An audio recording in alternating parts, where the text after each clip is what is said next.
Namaskar.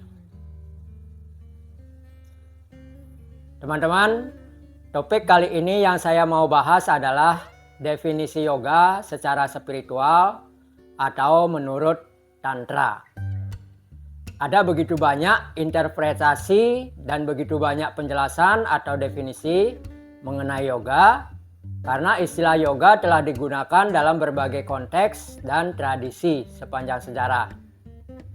Di zaman modern, yoga sering dikaitkan dengan postur fisik, latihan pernapasan, dan praktek meditasi yang bertujuan untuk meningkatkan kesehatan fisik, kesejahteraan mental, dan perkembangan atau pertumbuhan spiritual. Kata yoga berasal dari bahasa Sanskerta.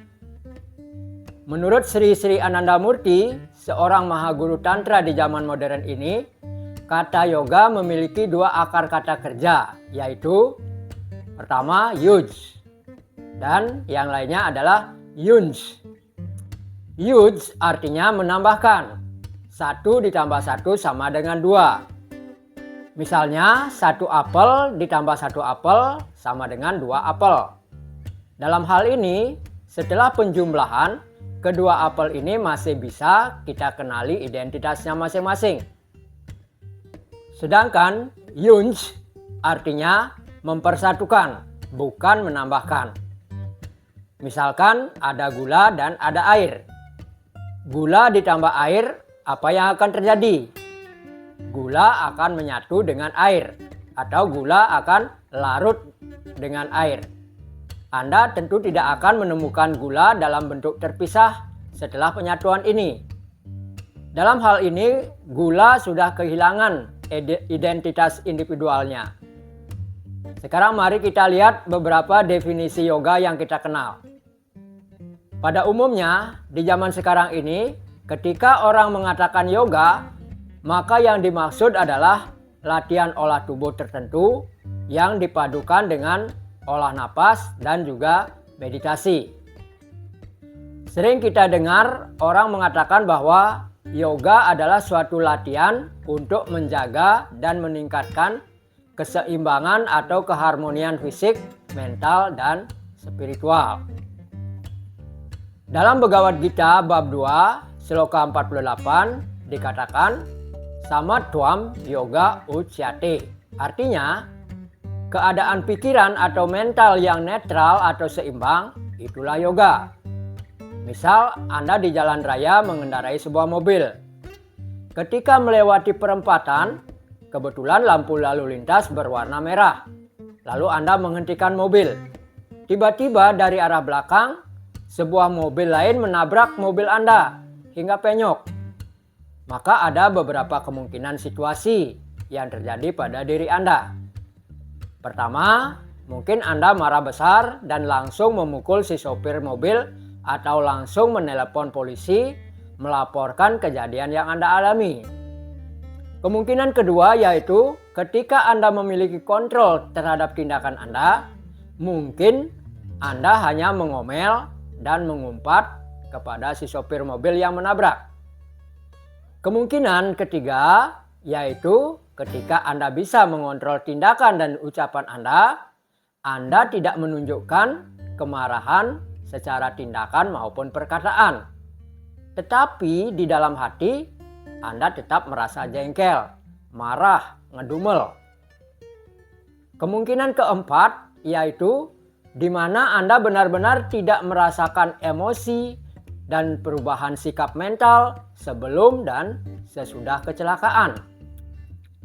Anda menerima semua yang terjadi sebagai sesuatu yang memang harus terjadi, tanpa ada perasaan menyalahkan siapapun. Keadaan pikiran atau mental yang tenang, seimbang seperti ini adalah yoga, sebagaimana dimaksud dalam Bhagavad Gita, yaitu Samatwam yoga uchyate. Contoh lain, misalnya Anda seorang karyawan di sebuah perusahaan. Anda selalu bekerja sebaik mungkin, datang ke kantor paling awal dan pulang paling akhir. Tidak pernah bolos dan tidak pernah melawan atasan.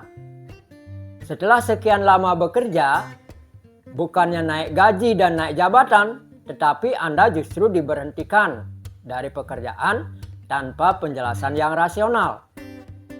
Lalu bagaimana respon Anda? Jika dalam keadaan demikian, Anda bisa tetap tenang, jiwa Anda tetap seimbang, tidak mengeluh di luar maupun di dalam, bisa memandang bahwa semuanya yang terjadi adalah atas izin Tuhan dan tentunya untuk kebaikan, maka keadaan mental seperti itulah yang menurut Bhagavad Gita disebut yoga. Namun dalam definisi ini belum nampak adanya makna penyatuan maupun penjumlahan. Di dalam kitab Yoga Sutra, Maharshi Patanjali mendefinisikan Yoga Citta Vritti Nirodha, yang artinya yoga adalah penangguhan atau pengekangan sebuah kecenderungan psikis atau kecenderungan mental. Dalam pikiran manusia ada 50 kecenderungan utama. 50 kecenderungan ini dapat diekspresikan dengan dua cara, yaitu ke dalam dan keluar melalui 10 indera, yaitu 5 indera sensorik dan 5 indera motorik. Jadi kalau dihitung, maka ada paling tidak 1000 kecenderungan mental. Jika dengan suatu cara tertentu kecenderungan itu ditangguhkan atau dikekang, ekspresi-ekspresinya dihentikan, maka dalam hal itu pikiran seakan-akan berhenti berfungsi. Kondisi penangguhan psikis itulah disebut yoga dalam definisi yang dikemukakan oleh Maharshi Patanjali. Tetapi kalau kita mengacu pada definisi yoga yang telah dibahas sebelumnya, yaitu yoga sebagai penyatuan, kita dapat melihat bahwa penangguhan kecenderungan mental sama sekali tidak berarti bahwa kecenderungan itu sedang disatukan.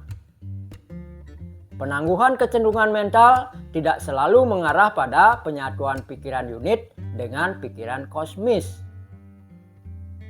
Definisi ini tidak menjelaskan penyatuan dengan siapa atau apa. Definisi lain tentang yoga adalah Sarwa Cinta Parityago Niscinto Yoga Uchyate. Artinya, ketika pikiran bebas dari pemikiran apapun, keadaan itulah disebut yoga. Definisi ini belum juga mengarah pada penyatuan.